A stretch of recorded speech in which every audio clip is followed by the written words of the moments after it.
লিচুর জেলা হিসেবে পরিচিত দিনাজপুরে জমে উঠেছে দেশের সবচেয়ে বড় লিচুর বাজার। এরই মধ্যে বাজারে এসেছে মাদ্রাজি, বেদেনা, বোম্বাই ও চায়না 3 পিস জাতের লিচু। শুরুতে ভালো দাম পেয়ে খুশি চাষিরা, তবে ক্রেতাদের মাঝে দেখা দিয়েছে মিশ্র প্রতিক্রিয়া। আসলে গতবারের চেয়ে লিচুর দাম একটু বেশি, কারণ সম্ভবত ফলন একটু কম হওয়ার কারণে। আমি ঢাকা থেকে আসছি। একটা গত বছরের তুলনায় লিচুর দাম অবশ্যই কিছু বেশি, কিন্তু যেহেতু একটা নতুন প্রজাতি আসছে চায়না 4, বাজারে বেশ কিছু দেখা যাচ্ছে, সাইজে অনেক বড়। সেই তুলনায় দামের তুলনামূলক এটাই চায়না 4 হিসেবে ঠিক আছে, কিন্তু অন্যান্য লিচু যেগুলো পূর্বেই ছিল, এই লিচুগুলির দাম তুলনামূলক অনেক বেশি।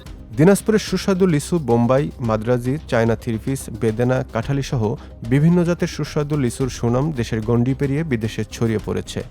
এরই মধ্যে শহরের কালীতলা এলাকায় দেশের সবচেয়ে বড় লিচুর বাজার জমে উঠেছে। ভোর থেকে রাত 10টা পর্যন্ত সরব থাকছে এই বাজার।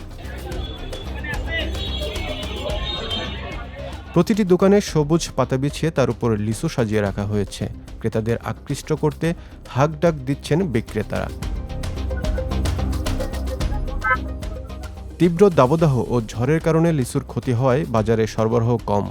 সে কারণে গত বছরের তুলনায় এবছর লিচুর দাম বেড়েছে। এই বছর লিচুর বাজার খুবই খারাপ, খুবই দাম কম। আর এই যে আবহাওয়ার কারণে লিচু অনেক নষ্ট হয়ে যাচ্ছে। আর যে আমরাও দাম পাচ্ছি না, গৃহস্থ দাম পাচ্ছে না, যারা খুচরা কিনে খাচ্ছে তারা লাভ। পাথর বৃষ্টির কারণে লিচুর আবাদটা একটু কম হয়েছে। কম হওয়ার কারণে এবারকার দামটা বাড়তি হয়েছে। আর এবার প্রচন্ড ঝড় গেছে, আবার ঝড়ের পরে রোদ উঠছে। রোদ উঠাতে মালটা কৃষকরা আটকাইতে পারেনি। লিচুর আমদানিটা এবার অনেক তুলনামূলক কম, কারণ এবার আবহাওয়ার কারণে ফলন অনেকটাই কমে গেছে, যার কারণে এবার গত বছরের থেকে লিচুর দাম অনেকটাই তুলনামূলকভাবে একটু বেশি আছে। দাম বেশি যখন আমদানি থাকে তখন দাম কম থাকে। দুদিন আমদানি হইলো, পরের দিন আবার কম ভাঙলো বাগানিরা, যার কারণে পাইকার বেশি হয়ে যায়, বাজার পাইকার। প্রতিদিন এই বাজারে 1.5 থেকে 2 কোটি টাকার লিচু বেচাকেনা হয় বলে জানান দিনাজপুর ফল আড়তদার সমবায় সমিতির এই নেতা।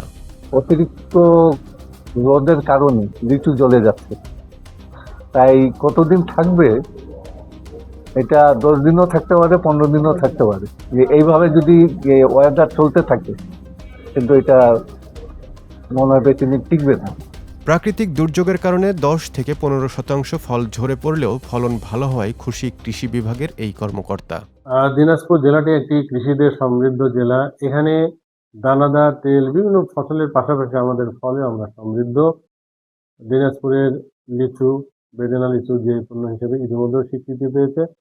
এবছর এই জেলায় 5,484 হেক্টর জমিতে লিচু আবাদ হয়েছে।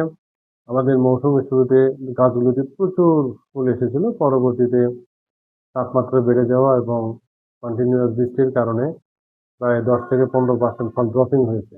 কিন্তু পরবর্তীতে তাপমাত্রা বৃদ্ধির কারণে পরিপক্কতা এগিয়ে আসে এবং সেক্ষেত্রে দেখা যায় যে আমাদের যে লিচুর যে দাম, বাজার মূল্য বেশ ভালো পাওয়া গিয়েছে। এখন আমাদের বাজারে যেটা আসছে চায়না 3, চায়না 2, চায়না 4, বেদেনা লিচু, এখানকার ঐতিহ্যবাহী লিচু, এবং আরও পাওয়া যাবে বোম্বাই লিচু। সব মিলে 5 থেকে 7টি জাত আমাদের দিনাজপুরে আবাদ হয়ে থাকে এবং সেগুলোর স্বাদ গন্ধ অতুলনীয়। এটি দেশে এবং বিদেশে সমাদৃত এবং আমরা স্কয়ার ফুড এবং বেভারেজের মাধ্যমে কিন্তু আমরা বিদেশে রপ্তানিরও উদ্যোগ গ্রহণ করেছি। এবছরে যে দাম, বাজার মূল্য পাওয়া যাচ্ছে, তাতে কৃষক, ভোক্তা এবং রাষ্ট্র সবাই কিন্তু খুশি। আর 10 থেকে 15 দিন স্থায়িত্ব হবে এই বাজার। চলতি বছর জেলায় 4 থেকে 500 কোটি টাকার লিচু বিক্রির আশা সংশ্লিষ্টদের।